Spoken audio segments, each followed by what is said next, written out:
Good morning बच्चों, सुबह का नमस्कार। चलिए एक नए सेशन के साथ में हम लेके आ गए हैं नर्सिंग के कुछ इंपॉर्टेंट क्वेश्चन।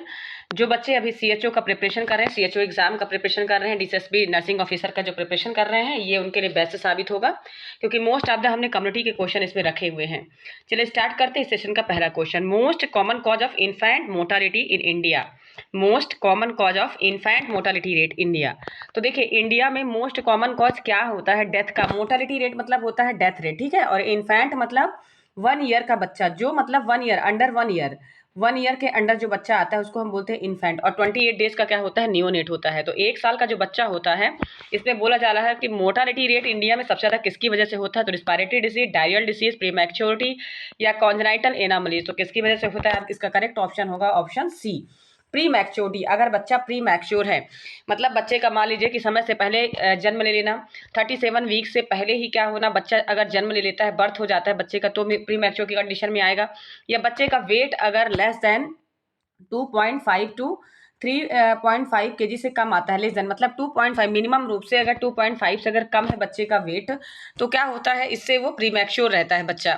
तो सबसे ज्यादा अगर डेथ की कंडीशन अगर देखा गया तो LBW, लो बर्थ वेट वाले बेबी में या प्रीमैच्योर जो बेबी होता है उसमें देखा गया है इनफैंट मोर्टालिटी रेट का।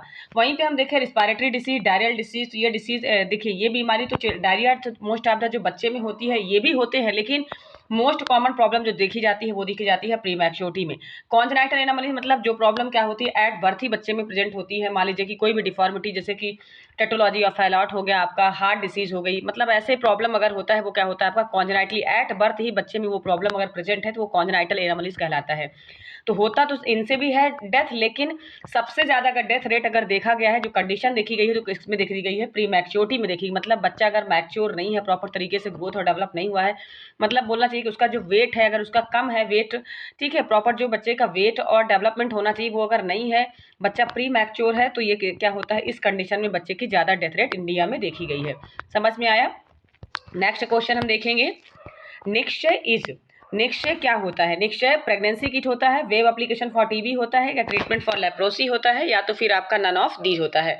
तो आपने निक्षय सुना होगा, कभी कभी टीवी वगैरह में ऐड भी सुना होगा निक्षय के बारे में। तो इसमें सबसे ज्यादा देखिए प्रेगनेंसी किट होता तो निक्षय किट, किट अगर यहाँ पे लिखा होता तो ये प्रेगनेंसी किट होता, लेकिन निक्षय जो होता है वो एक वेब एप्लीकेशन होता है फॉर ट्यूबरक्लोसिस के लिए, टीबी के लोगों को जागरूक करना।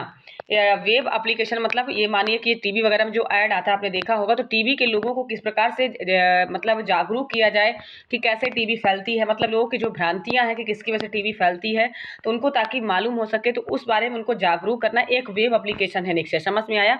जो किसके लिए जागरूक करता है? टीबी के लिए। ना तो ट्रीटमेंट फॉर लेप्रोसी के लिए होता है, ना तो ये प्रेगनेंसी किट होता है। अगर निक्षय किट होता तो वहाँ पे प्रेगनेंसी किट वहाँ पे माना जाता।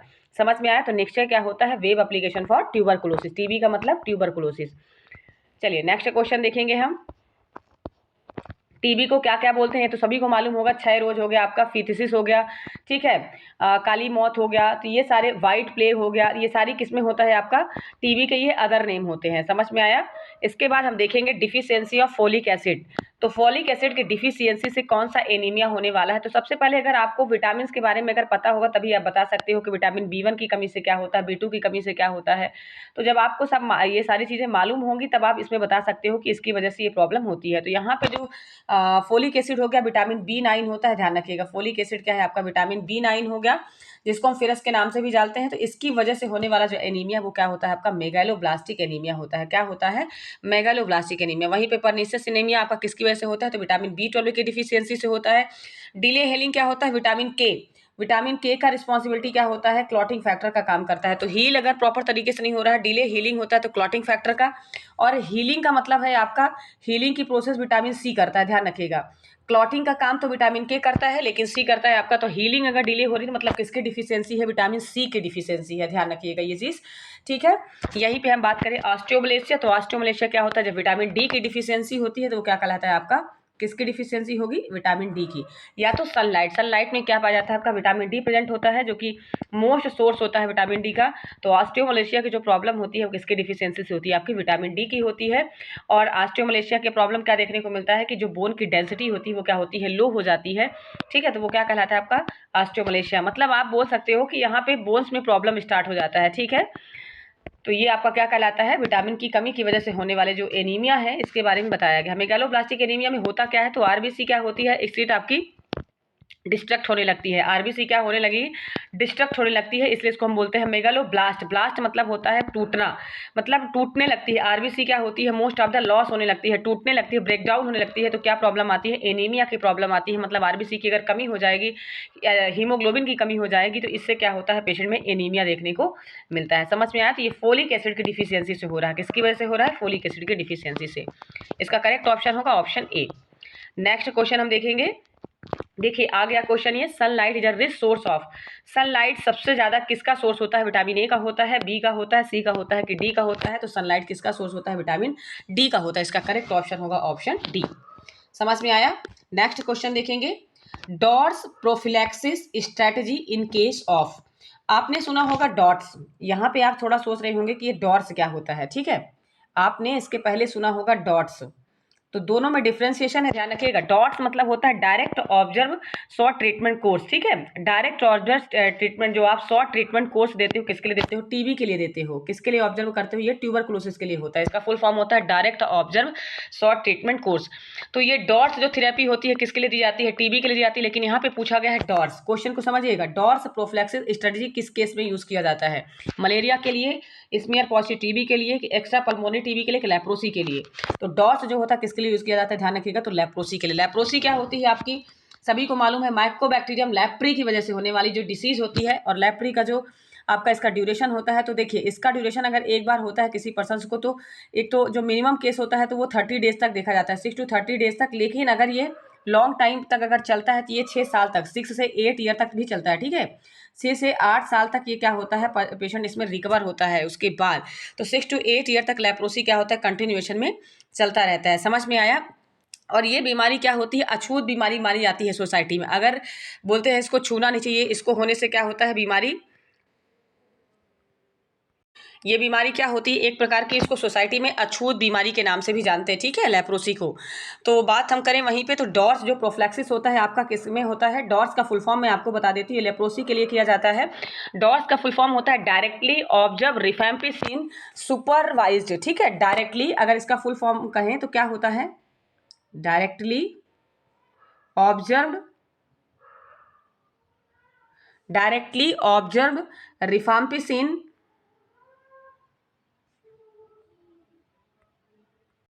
Directly observe rifampicin, rifampicin supervised, ध्यान रखिएगा। एस का फुल फॉर्म होता है supervised, directly observe rifampicin supervised. Dots का फुल फॉर्म होता है। और ये किसके लिए ये थेरेपी दी जाती है, ये सिंगल डोज दी जाती है और इसमें डेप्सॉन भी देते हैं। रिफाम्पिसिन आपने इसके पहले पढ़ा होगा कि लेप्रोसी के लिए हम देते हैं एमडीटी थेरेपी। क्या देते हैं, 1982 में WHO के अकॉर्डिंग, देखिए जब एमडीटी थेरेपी का फुल फॉर्म होता है मल्टी ड्रग थेरेपी। क्या बोलते हैं, मल्टी ड्रग थेरेपी।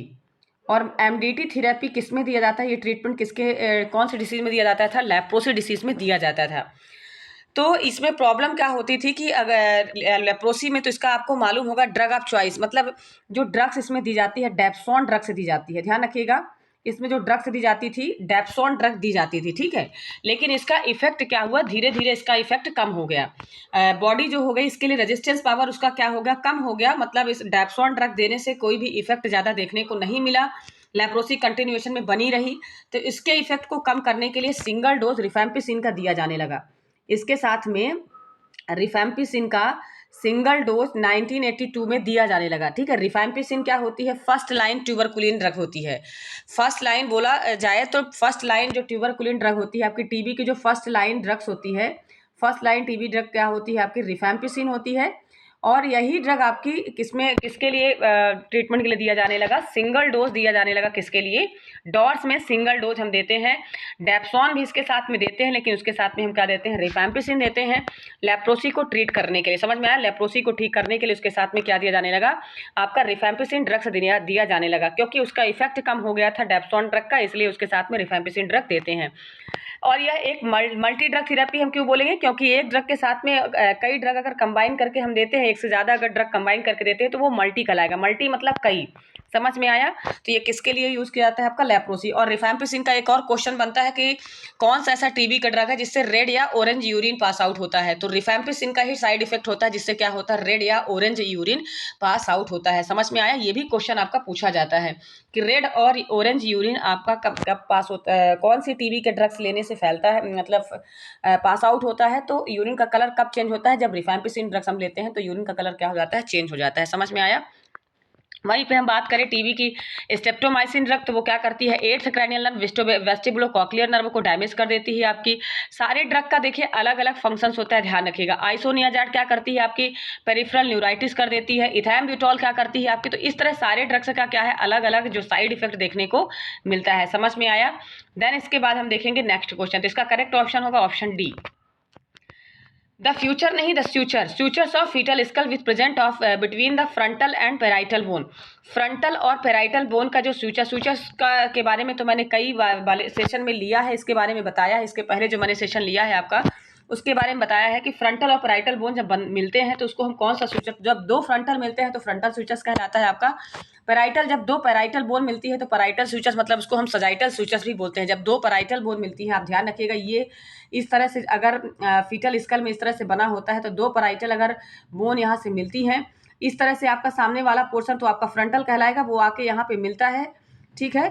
तो पेराइटल अगर मिलती है तो सामने वाला तो फ्रंटल हो गया, और यहाँ पे आपका क्या बनता है, ब्रिग्मा बनता है, लास्ट में आपका लैम्डा बनता है, ठीक है। तो दो पेराइटल बोन मिलती है तो वो पेराइटल स्यूचर कहलाएगा, दो फ्रंटल बोन मिलती है तो फ्रंटल स्यूचर। और यहाँ पे पूछा गया है फ्रंटल और पेराइटल, मतलब ये वाला पोर्शन, इसको हम बोलते हैं कोरोनल सूचर। क्या बोलेंगे, कोरोनल। देखिए आपके ऑप्शन में होगा कोरोनल सूचर, ये देखिए लास्ट है आपका कोरोनल सूचर। क्या बोलेंगे इसको हम, कोरोनल सूचर। तो जब मतलब फ्रंटल और पैराइटल बोन जब आपस में मिलते हैं तो उनका जो बीच का जो मिलने का मतलब, सूचर किसको बोलते हैं, दो बोन का आपस में फ्यूज हो जाना, आपस में मिल जाना। फ्यूज यानी होता है आपस में मिल जाना, तो वहां पे क्या बनता है, सूचर्स बनता है, ध्यान रखिएगा। तो दो बोन्स कौन कौन सी मिलती है, तो कोरोनल सूचर बनता है, पैराइटल और फ्रंटल बोन। समझ में आ गया। तो इसका करेक्ट ऑप्शन होगा ऑप्शन डी, ठीक है। देन इसके बाद हम नेक्स्ट क्वेश्चन देखेंगे। Most important and potential agent that can be use in the bioterrorism. देखिए most important potential agent can be use in the bioterrorism के रूप में, ऐसा कौन सा एजेंट है जो बायो टेररिज्म के रूप में यूज होता है, ठीक है, मोस्ट इंपॉर्टेंट। तो ऐसा एजेंट के बारे में आपको बताया गया है इसमें। तो वायरल इंसेफेलाइटिस है कि बोविन टीबी है कि ब्रुसलोसिस है कि क्लॉस्ट्रिडियम बोटुलिनियम है। तो इसमें जो बायो टेररिज्म मतलब होता है आतंक फैलाने वाला जीव, ठीक है, आतंक फैलाने वाला। बायो टेररिज्म मतलब होता है आतंक, टेररिज्म मतलब होता है आतंक फैलाने वाला। तो आतंक फैलाने वाला, ऐसा मतलब उसका हिंदी मीनिंग होता है आतंक फैलाने वाला। तो ऐसा जीव कौन सा है इसमें, तो इसका मतलब जो आतंक फैलाने जैसा वर्क करता है, मतलब जो इस तरह से इन्फेक्शन कॉज करता है, तो ऐसा कौन सा एजेंट है, तो इसका करेक्ट ऑप्शन होगा क्लॉस्ट्रिडियम बोटेलिनम। ऐसा कौन सा एजेंट है जो बायो टेररिज्म जैसा वर्क करता है, तो वो क्या होता है आपका क्लॉस्ट्रिडियम बोटेलिनियम। तो ये मोस्ट इंपॉर्टेंट हो गया। लेकिन यहीं पे अगर सेकंड पूछा जाता, यहीं पे अगर सेकंड पूछा जाता कि सेकंड बायोटेरियम कौन फैलाता है, तो टिटनेस फैलाता है। क्या फैलाता है आपका, देखिए इसमें जो क्लॉस्ट्रिडियम आपका टिटैनी हो गया, क्लॉस्ट्रिडियम बोटुलिनम हो गया, तो ये क्या करते हैं आपके, देखते हैं आप, टिटनेस जो होता है, टिटनेस में इन्फेक्शन कैसे कॉज होता है, तो आप देखते हैं जो जंग लगी हुई जो चीज़ें होती है, क्योंकि उसमें टिटैनी जो बैक्टीरिया होता है वो प्रेजेंट होता है, और वो एक प्रकार का आतंक फैलाने वाला इन्फेक्शन होता है। कैसे, क्योंकि यह एक तो वो लाइव रहता है कहाँ पे, इन्वायरमेंट में। तो बायो मतलब क्या होता है, लाइव पर्सन में ही क्या करता है, वो आतंक फैलाने का काम करता है। समझ में आया। तो क्लॉस्ट्रिडियम बोटुलिनम, और सेकंड क्या होता है, अगर इसका ऑप्शन अगर टिटनेस होता है यहाँ पे, अगर नहीं होता तो इसका ऑप्शन क्या हो जाता है, टिटनेस आंसर आपका सही माना जाता है। लेकिन फर्स्ट में मोस्ट इंपॉर्टेंट कौन सा है, तो क्लॉस्ट्रिडियम बोटुलिनम है, ध्यान रखिएगा, क्लॉस्ट्रिडियम बोटुलिनम। वायरल इंसेफेलाइटिस, वहीं पे हम बात करें आपका वायरल इंसेफेलाइटिस क्या होता है, तो मेनिंजाइटिस वगैरह हो गया, इंसेफेलाइटिस हो गया, जो कि ब्रेन के सिफेलिक एरिया में इन्फ्लेमेशन होता है वायरल इन्फेक्शन की वजह से, तो वो आपका इंसेफेलाइटिस कहलाएगा। बोविन टीबी जो होता है, बोविन टीबी क्या होता है, ध्यान रखिएगा, तो बोविन टीबी तो आपका एनिमल में पाया जाता है, ध्यान रखिएगा, एविन नामक बर्ड में। जो बोविन टीबी होती है वो एविन नामक बर्ड में पाया जाता है। समझ में आया। और यह एनिमल में पाया जाता है।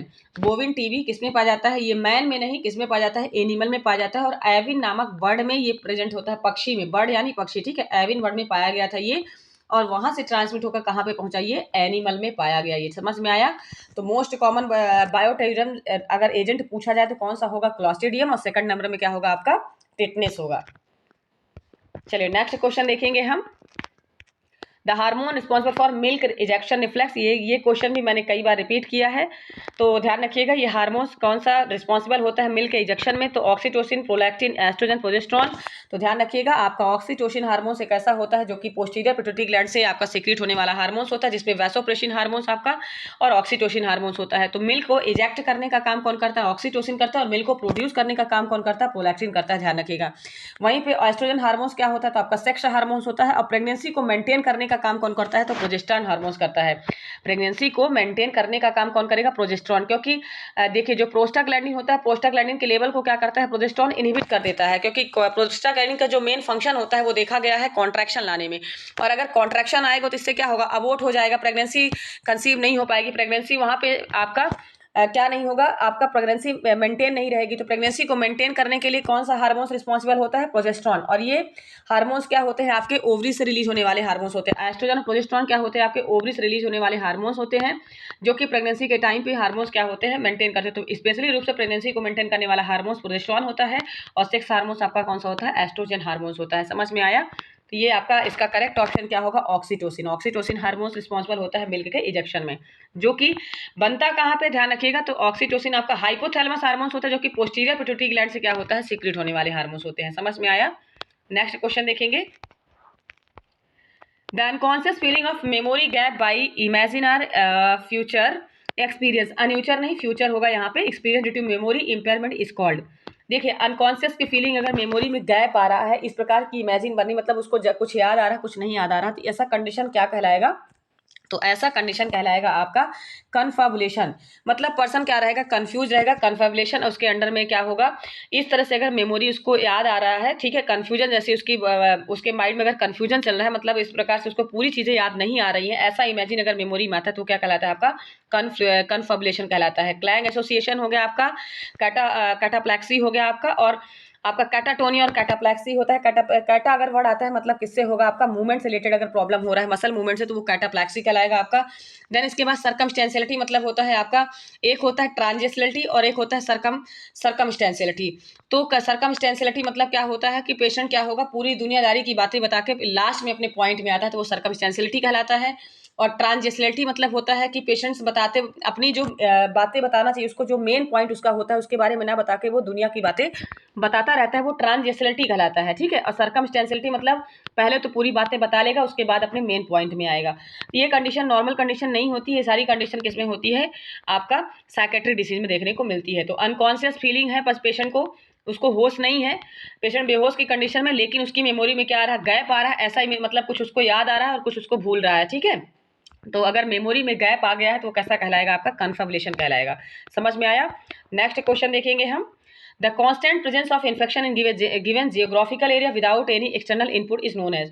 कांस्टेंट अगर प्रेजेंट अगर पूछा जा रहा है कि कांस्टेंट इन्फेक्शन अगर प्रेजेंट है तो इंडेमिक होगा, एपिडेमिक होगा, स्पोरेडिक होगा कि पैंडेमिक होगा। तो कांस्टेंट एरिया मैंने आपको बताया था वो कैसा होता है? एमॉन्ग किसी पर्टिकुलर एरिया में अगर प्रेजेंट होता है डिसीज तो क्या होता है? आपका इंडेमिक कहलाता है। इसका करेक्ट ऑप्शन होगा ए। क्या कहलाता है? आपका इंडेमिक। देखिए टर्म से ध्यान रखिएगा, कांस्टेंट वर्ड अगर आता है मतलब किससे रिलेटेड होगा? आपका इंडेमिक। इसका करेक्ट ऑप्शन होगा ऑप्शन ए, ठीक है। इसका करेक्ट ऑप्शन क्या होगा? आपका ऑप्शन ए होगा। नेक्स्ट क्वेश्चन देखेंगे हम। क्वेश्चन को देखिए समझिए, क्योंकि मैं ये क्वेश्चन जल्दी जल्दी इसलिए पढ़ा रही हूँ क्योंकि ये पहले वाले सेशन में भी मैंने कम्युनिटी के क्वेश्चन इसे रिपीट कर रही हूँ, ताकि आने वाले एग्जाम में अगर ये क्वेश्चन बनते हैं तो आपसे बन जाए। इसलिए सीएचओ का एग्जाम जल्दी होने वाला है, इसलिए कम्युनिटी के क्वेश्चन मोस्ट ऑफ द मैं हर सेशन में रखूंगी। फिर the disease occur at irregular interval or only in few places is scattered or isolated manner is called. The disease occur it irregular interval or only in few places scattered मतलब किसी थोड़े से place में अगर मान लीजिए कि disease होती है और इरेगुलर हो रही है, लगातार नहीं हो रही है, मतलब बीच में अगर होती है उस एरिया में, फिर उसके बाद वो डिसीज रिकवर हो जाती है, फिर से वो डिसीज अगर हो जाती है तो उसको हम क्या बोलते हैं? मैंने आपको बताया था, अगर इरेगुलर इंटरवल अगर पूछता है तो ना तो वो एंडेमिक होगा, ना एपिडेमिक होगा, ना पैंडेमिक होगा, वो कहलाता है स्पोरेडिक। क्या कहलाएगा? स्पोरेडिक। अगर इरेगुलर इंटरवल अगर कोई भी डिसीज फैलती है तो वो क्या कहलाएगा? आपका स्पोरेडिक कहलाएगा। और कांस्टेंट अगर किसी पर्टिकुलर एक एरिया में फैलता है तो वो एंडेमिक होगा, ठीक है। और किसी एक मतलब अगर बोला चाहिए कि एक नेशन में अगर फैल रहा है तो वो इपीडेमिक कहलाएगा। आउटब्रेक ऑफ डिसीज, आप समझिएगा, आउटब्रेक अगर पूछा जाता है, कांस्टेंट इंडेमिक पूछा जाता है, और outbreak of disease in the bird population, अगर पक्षियों के पॉपुलेशन में, बर्ड पॉपुलेशन में अगर कोई डिसीज फैल रही है तो उसको हम क्या बोलेंगे? स्पोरेडिक, पैंडेमिक या ओपरेंथिक, या तो फिर हम उसको इपिडेमिक बोलेंगे। तो क्या बोलेंगे? बर्ड पॉपुलेशन में अगर फैलता है मान लीजिए, उसको हम क्या बोलते हैं? इपोरेंथिक। ध्यान रखिए, उसको इपिडेमिक नहीं बोलेंगे क्योंकि ये बर्ड पॉपुलेशन है। यहीं पे अगर पूछा जाता आपका ह्यूमन पॉपुलेशन में तो ये इपिडेमिक हो जाता, लेकिन यहाँ पे बर्ड पॉपुलेशन पूछ लिया तो वो इपोरेंथिक कहलाता है। ध्यान रखिएगा, क्या कहलाता है? Outbreak of disease in bird population, epornithic. ठीक है, नेक्स्ट क्वेश्चन देखेंगे। Modern father of epidemiology. तो फादर ऑफ इपिडेमोलॉजी तो होता है आपका जॉन स्नो। क्या होता है आपका? मॉडर्न फादर ऑफ इपिडेमोलॉजी क्या कहलाएगा आपका? Jon Snow. और यहीं पे हिप्पोक्रेट्स क्या होता है? फादर ऑफ मेडिसिन, आपका रॉबर्ट ब्राउन और रॉबर्ट हुक। तो रॉबर्ट ब्राउन ने किसका डिस्कवर किया था? तो न्यूक्लियस का किया था। ध्यान रखिएगा, न्यूक्लियस का जो डिस्कवर किया था किसने किया था? रॉबर्ट ब्राउन ने किया था। और कार्ल लैंड स्टीनर ने क्या किया था? ब्लड, विलियम हार्वे और कार्ल। तो ब्लड ब्लड सर्कुलेशन का या मतलब ब्लड ग्रुप का जो अगर तो कार्ल लैंड स्टीनर ने क्या किया था? ब्लड ग्रुप का किया था। ठीक है, और हिप्पोक्रेट्स क्या है? Father of medicine. तो इसका करेक्ट ऑप्शन क्या होगा? जॉन स्नो होगा। समझ में आया? Modern of इपिडेमोलॉजी। इपिडेमोलॉजी सभी को मालूम है, epidemiology is the study of the among particular area में प्रेजेंस ऑफ डिसीज। मतलब किसी पर्टिकुलर एरिया में अगर डिसीज प्रेजेंट है उसकी स्टडी करना क्या कहलाता है? आपका इपिडेमोलॉजी कहलाता है। और सबसे पहले पूछा जाता कि इपिडेमोलॉजी कौन सी इपिडेमिक डिसीज सबसे पहले डिस्कवर हुई थी? जॉन स्नो ने किसका किया था? कॉलरा का किया था। ध्यान रखिएगा, किसका किया था? Cholera disease. ये भी क्वेश्चन में पूछा जाता है कि सबसे पहले इपिडेमोलॉजी जो स्टडी की गई थी, फर्स्ट डिसीज कौन सी स्टडी की गई थी? तो वो कौन सी थी? आपकी कॉलरा डिसीज से। ध्यान रखिएगा, और कॉलरा डिसीज को हम राइस स्टूल वाटर, जिसमें क्या होता है ये भी क्वेश्चन पूछा गया है, राइस स्टूल वाटर किसमें पास होता है? राइस स्टूल वाटर जो डिसीज हुई है तो कौन सी है? आपकी कॉलरा डिसीज है। ध्यान रखिएगा, ठीक है। और इसके बाद पी सूप वाटर अगर पूछा जाए तो कौन सा होता है? आपका टाइफाइड होता है। पी सूप अगर वाटर पूछा जाता है तो वो क्या कहलाता है? आपका ग्रीन पी सूप, मतलब ग्रीन मटर जैसा। ठीक है, हरे मटर जैसा। अगर इस तरह से पी सूप अगर वाटर स्टूल अगर पास होता है तो वो होता है टाइफाइड में। समझ में आया? और अगर ब्लडी स्टूल पास होता है तो डिसेंट्री में होता है। ठीक है, और नॉर्मल अगर आपका लिक्विड फॉर्म में, अगर वाटरी फॉर्म में अगर मान लीजिए स्टूल पास होता है तो वो आपका डायरिया कहलाता है। तो अलग अलग डायरिया के ही टाइप्स होते हैं ये, तो अलग अलग होते हैं। कॉलरा का हो गया आपका राइस वाटर स्टूल पास होता है, पी सूप आपका टाइफाइड होता है। समझ में आया? ब्लडी स्टूल किसमें होता है? आपका डिसेंट्री में। नेक्स्ट क्वेश्चन देखेंगे। Positive agent of smallpox. Positive agent of smallpox. Smallpox के पॉजिटिव एजेंट कौन सा है? Variola virus, varicella virus, pox virus और जाइका वायरस। तो positive agent of smallpox क्या होता है आपका? किसकी वजह से फैलता है? वेरियोला वायरस से। अब वहीं पे हम बात करें स्मॉल पॉक्स का जो इंक्यूबेशन पीरियड होता है 7 से 17 दिन का होता है। स्मॉल पॉक्स इरेडिकेट हो चुका है अपनी इंडिया से। ठीक है, और स्मॉल पॉक्स का क्या है? इसमें सबसे ज़्यादा तो आपको ध्यान रखना है कि जो सेंट्रीफ्यूगल और प्रियोमॉर्फिज्म की जो प्रॉब्लम होती है वो होती है चिकन पॉक्स में। सेंट्रीफ्यूगल आपका स्मॉल पॉक्स होता है, और यह एक ऐसा डिसीज होता है जिसमें क्या होता है? स्कार फॉर्म होता है, लाइफ टाइम स्कार। कौन सी डिसीज में होता है? आपका स्मॉल पॉक्स में होता है। ज़्यादा डेंजरस कौन सा होता है? आपका स्मॉल पॉक्स डिसीज होती है। ध्यान रखिएगा, ज़्यादा डेंजरस क्या होती है? आपकी स्मॉल पॉक्स। और वेरियोला वायरस से क्या होता है? ये कॉज होता है। ठीक है, और इसका इंक्यूबेशन पीरियड 7 से 17 डेज होता है। और एक बार अगर किसी को ये डिसीज होती है उसके बाद लाइफ टाइम इम्यूनिटी क्या होती है? उसकी बॉडी में इंक्रीज हो जाती है। ध्यान रखिएगा, ठीक है। इसके बाद वेरिसोला वायरस, वेरिसेला आपका चिकन पॉक्स होता है। पॉक्स वायरस हो गया आपका मम्स डिसीज जो होती है, मीजल्स डिसीज जो होती है, क्योंकि मिक्सो वायरस से क्या होता है? आपका मिक्सो से होता है आपका पॉक्स वायरस भी आपका यही होता है। ठीक है, क्योंकि मम्स जो होता है आपका, मम्स मीजल्स जो होता है आपका, तो दोनों में क्या होता है? मिक्सो वायरस और पैरामिक्सो वायरस। तो ये पॉक्स वायरस भी आपका स्मॉल पॉक्स से रिलेटेड ही है। और जाइका वायरस से क्या होता है? जाइका डिसीज होती है। ठीक है, जो कि एडीज मॉस्किटो के बाइट करने से फैलता है। ये एडीज मॉस्किटो के इन्फेक्शन से फैलता है। तो जाइका वायरस अलग डिसीज हो गई आपकी। तो यहाँ पे स्मॉल पॉक्स जो डिसीज होती है किसकी वजह से फैलता है? वेरियोला की वजह से फैलता है। समझ में आया? वेरियोला वायरस की वजह से। समझ में आ गया होगा आप लोगों को, ठीक है। देन इसके बाद हम नेक्स्ट क्वेश्चन देखेंगे। विच of the following mode of transmission of small pox disease.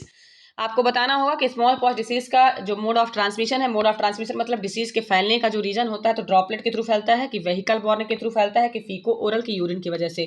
तो आपको मालूम होना चाहिए कि ज़्यादातर जितनी भी वायरल इन्फेक्शन होती है वो ड्रॉपलेट इन्फेक्शन की वजह से होता है। ड्रॉपलेट मतलब स्नीजिंग, कफिंग, छींकने और खांसने से जो आपका माउथ से जो बोलना चाहिए कि जो सलाइवा होता है, जो लार होता है, वो क्या होता है? आपका ड्रॉप में बाहर आता है। तो ड्रॉप की वजह से, इसलिए उसको बोला गया है ड्रॉपलेट इन्फेक्शन।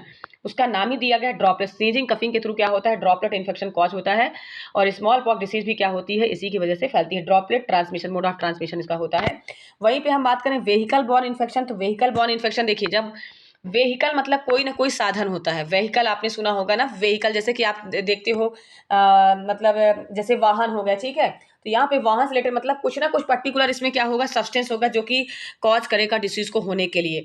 तो वेहिकल जैसे कि मान लीजिए वाटर बॉर्न इन्फेक्शन हो गया, फोमिट बॉर्न इन्फेक्शन हो गया, ब्लड बॉर्न इन्फेक्शन हो गया, यूरिन के थ्रू जो इन्फेक्शन होता है, एयर बॉर्न इन्फेक्शन हो गया आपका, जैसे रिस्पायरेटरी डिसीज हो गई तो एयर बॉर्न इन्फेक्शन हो गया। तो ऐसा अगर डिसीज होती है जैसे कि टीबी हो गया, अस्थमा हो गया, तो ये क्या होती है आपकी एयरबॉर्न डिसीज हो गई, ठीक है।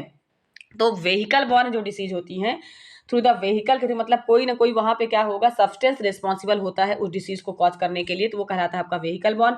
और फीको ओरल रूट क्या होता है, जब किसी फीसेस से या फीको ओरल रूट, जैसे कि आपका पोलियोमाइलाइटिस हो गया, ठीक है। पोलियो डिसीज जो होती है कैसे फैलती है आपके फीको ओरल, तो मतलब फीकस मतलब जो फीसेस या और ओरल के थ्रू जो मतलब इन्फेक्शन कॉज होता है, जिसमें कोई कोई ना कोई इसमें क्या होता है, कैरियर होता है डिसीज को ट्रांसमिट करने का। तो ऐसे अगर डिसीज जैसे कि मान लीजिए कि इन्फेक्टेड आप वाटर ले रहे हो, इन्फेक्टेड फूड ले रहे हो, अगर फीको ओरल रूट से अगर वो इन्फेक्शन हो रहा है तो वो होता है आपका फीको oral.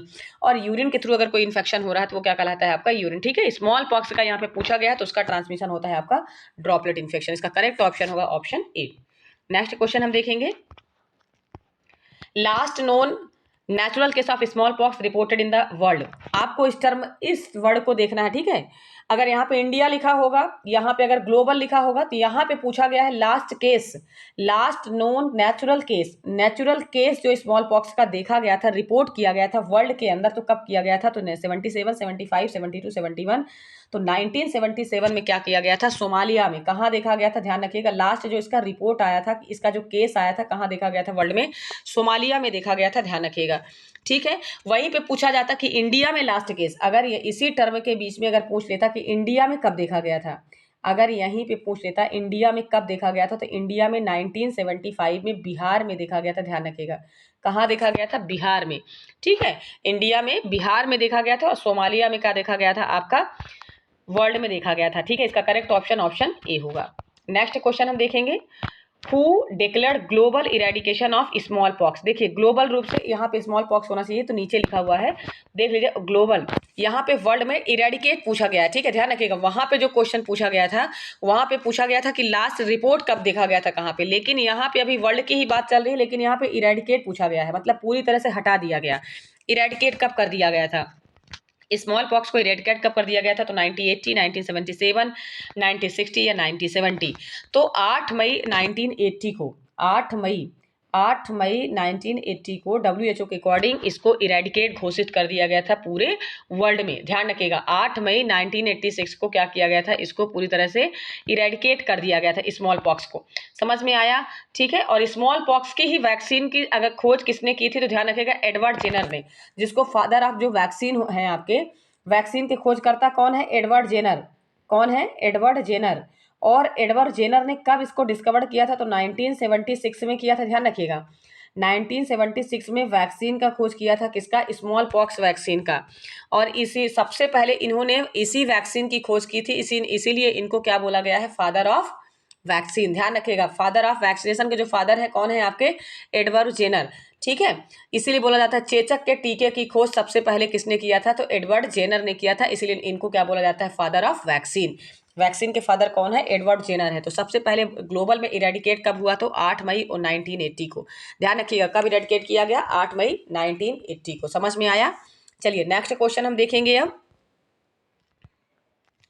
How many population of primary health centre. देखिए मैंने इसमें पॉपुलेशन रखा हुआ है, जो प्राइमरी आपने देखा होगा कम्युनिटी के अंदर, विलेज एरिया में पॉपुलेशन के according PSC CSC sub centre बनाए जाते हैं। तो सब सेंटर में कितनी पॉपुलेशन होती है, 3000 से लेकर आपका 2000 से लेकर 3000 तक कितना होता है, 3000 से लेकर आपका 5000 तक होता है, 3 से लेकर 5000 तक कितनी पॉपुलेशन होती है आपकी, 3 से लेकर 5000 किसमें होती है, सब सेंटर में, ठीक है। वहीं पे हम बात करें PSC, बात करें प्राइमरी हेल्थ सेंटर का, तो प्राइमरी हेल्थ सेंटर में इसका ऑप्शन हम बता देते हैं कौन सा है आपका, ऑप्शन ए, 20,000 से लेकर, इसमें लिखा हुआ है, देखिए इसमें लिखा हुआ है, ये हो जाएगा सब सेंटर, और ये हो जाएगा आपका PSC, और ये हो जाएगा आपका CSC। Community health centre, sub centre, PSC। Primary health centre में अगर पूछा जाए स्टाफिंग पैटर्न तो कितना होता है, 15 होता है, इसमें होता है 25, और इसमें होता है आपका 3, ठीक है। 3 होता है, जिसमें से आपका जो मेडिकल ऑफिसर्स होते हैं आपका MO हो गया, उसके बाद 2 क्या होते हैं आपके हेल्थ वर्कर्स होते हैं सब सेंटर में, ध्यान रखिएगा, ठीक है। तो सब सेंटर हो गया, PSC हो गया, CSC हो गया, ठीक है। एमओ एमओ आपका पीएससी में होता है, सब सेंटर में नहीं होता है। एमओ इसमें नहीं होता, ध्यान रखिएगा। इसमें ट्रेंड स्टाफ नर्स होती है और 2 हेल्थ वर्कर्स होते हैं, ध्यान रखिएगा। सब सेंटर में पीएससी सीएससी में आपके स्टाफ ज़्यादा होते हैं, 25 और 15। तो इसमें पूछा जा रहा है कि आप इसमें 2 पॉपुलेशन देख रहे हैं। एक तो ये हिली एरियाज में होगा, हिली एरिया में जो पॉपुलेशन होती है वो पहाड़ी क्षेत्रों में कम होती है, और ये प्लेन एरियाज का पॉपुलेशन हो गया। तो जहाँ पे कम अगर पॉपुलेशन है और जो हिली एरियाज है वहाँ पे कम पॉपुलेशन में पीएससी तैयार की जाती है, और जो प्लेन एरियाज होती है वहाँ पे ज़्यादा पॉपुलेशन को देखकर पीएससी और सीएससी तैयार की जाते हैं। तो इनके पॉपुलेशन आपको पता होना चाहिए कि पीएससी में कितनी पॉपुलेशन होती है, सीएससी में कितनी होती है और सब सेंटर में कितनी होती है। समझ में आया? चलिए नेक्स्ट क्वेश्चन हम देखेंगे। और गांव कितनी पॉपुलेशन से बनता है? तो 500 से लेके 1000 पॉपुलेशन, या 1000 से लेके आप 2500 भी बोल सकते हो। तो जो एक गांव बनता है तो कितना बनता है, आप इसको बता सकते हो कि विलेज, एक विलेज जो बनता है तो इतनी पॉपुलेशन के बीच में। और गांव से ही मिलकर क्या बनता है, हमारा सब सेंटर बनता है, वहाँ पे पीएससी बनता है और कम्युनिटी हेल्थ सेंटर बनता है। नेक्स्ट क्वेश्चन हम देखेंगे। Smallpox eradicate was not due to, smallpox eradicate was not due to, smallpox eradicate नहीं माना जाएगा। जैसे cross immunity with animal pox virus, highly effective vaccine, life long immunity, subclinical. मतलब इसमें पूछा जा रहा है कि स्मॉल पॉक्स इरेडिकेट मतलब माना जाएगा किस कंडीशन पे। तो सबसे पहले तो इसमें बोला जा रहा है कि इरेडिकेट आप तभी बोल सकते हो इसको, या आप किस कंडीशन पे उसको इरेडिकेट नहीं कह सकते। तो cross immunity with animal pox virus, या हाईली इफेक्टिव वैक्सीन, या तो फिर लाइफ लॉन्ग इम्यूनिटी, या subclinical does not transmit the disease. तो smallpox eradicate was not due to, कब इरेडिकेट वो नहीं माना जाएगा स्मॉल पॉक्स? तो इस कंडीशन में क्या होता है आपका, इसका ऑप्शन होगा हाईली इफेक्टिव वैक्सीन। इसके लिए इरेडिकेट नहीं माना जाएगा जब हाईली इफेक्टिव वैक्सीन होगी, और स्मॉल पॉक्स से क्या होगा उस टाइम पे उसको इरेडिकेट नहीं माना जाएगा, क्योंकि हाईली उसको देखिए लाइफ लॉन्ग इम्यूनिटी अगर हुई तो मतलब वो इरेडिकेट हो चुका है। Cross immunity with animal pox virus, अगर इम्यूनिटी क्रॉस कर जाती है एनिमल पॉक्स वायरस से, तो वो क्या होता है आपका एक प्रकार का इरेडिकेट माना जाएगा। सब clinical does not transmit the disease, अगर डिसीज क्या होती ट्रांसमिट नहीं हो रही है तो भी वो क्या माना जाएगा, इरेडिकेट माना जाएगा। इरेडिकेट मतलब पूरी तरह से समाप्त हो जाना। तो किस कंडीशन पे इरेडिकेट नहीं माना जाएगा? जब किसी भी पर्सन को हाईली इफेक्टिव वैक्सीन अगर लगी होगी, तो मतलब उसका ये है कि वहाँ पे वो इरेडिकेट नहीं बल्कि वो हाईली इफेक्टिव वैक्सीन की वजह से क्या हो रहा है, वहाँ पे उसको इन्फेक्शन नहीं हो रहा है, उसका स्मॉल पॉक्स का कोई भी वहाँ पे उसका इफेक्ट नहीं देखने को मिल रहा है, या उसकी बॉडी में कोई इफेक्ट नहीं हो रहा है। तो ये क्या कहलाएगा आपका smallpox eradicate was not due to. किस कंडीशन पे आप स्मॉल पॉक्स को इरेडिकेट नहीं मानोगे, किस कंडीशन पे वो नहीं होगा? तो किस कंडीशन पे नहीं होगा? हाईली इफेक्टिव वैक्सीन की कंडीशन पे। समझ में आया? ठीक है। इरेडिकेट मतलब समाप्त हो जाना, मतलब कोई भी कंडीशन वहाँ पे देखने को ना मिले, कोई भी केस ना आए, कोई भी डिसीज ट्रांसमिट ना हो, ठीक है। या इम्यूनिटी वहाँ पे क्रॉस इम्यूनिटी, वहाँ पे एनिमल पॉक्स वायरस जो इम्यूनिटी पावर किसी पर्सन की इम्यूनिटी पावर है, तो एनिमल पॉक्स वहाँ पे क्रॉस ना हो उसकी बॉडी में। लाइफ लॉन्ग इम्यूनिटी उसकी बॉडी में अगर उसकी बॉडी में इंक्रीज हो जाती है, तो हम उसको बोल सकते हैं कि स्मॉल पॉक्स पूरी तरह से इरेडिकेट हो गया। लेकिन हाईली वैक्सीन लगा के अगर किसी को स्मॉल पॉक्स अगर नहीं हो रहा, तो वो इरेडिकेट में नहीं माना जाएगा। समझ में आया? इसका मतलब ये है। तो इसका ऑप्शन करेक्ट क्या होगा? Option B, highly effective vaccine में इसको इरेडिकेट नहीं माना जाएगा। नेक्स्ट क्वेश्चन देखेंगे। In which of the following disease leave scar for life time. अभी इसके पहले मैंने आपको बताया कि ऐसी कौन सी डिसीज है जिसमें लाइफ टाइम स्कार हो जाता है। लाइफ टाइम स्कार होने वाली डिसीज कौन सी है? Smallpox, chickenpox, measles, mumps. तो लाइफ टाइम स्कार कौन सी डिसीज में फैलता है? ध्यान रखिएगा। तो किस में फैलता है आपका? स्कार फैलता है स्मॉल पॉक्स में। चिकन पॉक्स में स्कार आपका नहीं बनता है बॉडीज में, ठीक है। सेंट्रीफ्यूजिकल एरियाज में ये फैलते हैं आपके, ठीक है। स्मॉल पॉक्स क्या हो गया आपका, और मीजल्स क्या होता है? मिक्सो वायरस से होता है, पैरामिक्सो वायरस से आपका मम्स फैलता है। तो मीजल्स, पैरामिक्सो वायरस, मम्स क्या हो गया? और पैरोटिड ग्लैंड को अफेक्ट करने वाला हमारा क्या होता है आपका? मम्स होता है। पैरोटिड ग्लैंड को अफेक्ट करने वाला इन्फ्लामेशन ऑफ पैरोटिड ग्लैंड, तो क्या होता है आपका? मम्स होता है। और स्मॉल पॉक्स वेरियोला वायरस से फैलता है। और हर्पस जोस्टिस वायरस या चिकन पॉक्स क्या होता है आपका? हर्पस जोस्टिस वायरस, जो कि आपका वेरिसेला वायरस होता है, वो चिकन पॉक्स फैलता है। मीजल्स किसके थ्रू फैलता है आपका? पैरामिक्सो वायरस के थ्रू। और मीजल्स में कौन सा स्पॉट साइनम सिम्टम स्पेसिफिक रूप से देखने को मिलता है? तो कौन सा मिलता है? Koplik spot. कॉप्लिक स्पॉट देखने को मिलता है, जो कि रेड और व्हाइट स्पॉट देखने को मिलते हैं कहाँ पे? लोअर मोलार एरियाज में, लोअर जो आपका बक्कल म्यूकस एरिया होता है, बक्कल म्यूकस एरिया आपका जो होता है क्या होता है, लोअर एरिया में म्यूकस मेम्ब्रेन के लोअर मतलब मोलार टीथ जो होती है आपके अंदर, माउथ के अंदर मोलार टीथ का जो लोअर एरिया होता है वहाँ पे कॉप्लिक स्पोर्ट्स बन जाते हैं आपके। और अर्ली ये सिम्टम देखने को मिलता है, कब मिलता है, किस कंडीशन में, तो 3 डेज में, 3 to 4 डेज में ये सिम्टम देखने को मिल जाते हैं, समझ में। और हाईली इन्फेक्टिव रेट अगर पूछा जाए तो 10 डेज होता है। सबसे ज़्यादा जो पैथोजेनिसिटी होती है हाईली इन्फेक्शन 10 दिन में क्या होता है, मेजर्स में देखने को मिलता है। और इसका इंक्यूबेशन पीरियड होता है 6 to 14 डेज। समझ में आया। तो सबका अलग अलग होता है। चिकन पॉक्स का हो गया 21 डेज, ध्यान रखिएगा। चिकन पॉक्स का कितना होता है, 21 डेज, 7 to 21 डेज किसका होता है, चिकन पॉक्स का होता है, 21 दिन का इसका ड्यूरेशन होता है। मम्स वगैरह मीजल्स का सबका क्या होता है, 14 to आपका 7 to 14 डेज होता है, दोनों का क्या होता है 7 to 14 डेज। तो पैरोटिड ग्लैंड में अफेक्ट करती है आपकी मम्स डिसीज, समझ में आया, ठीक है।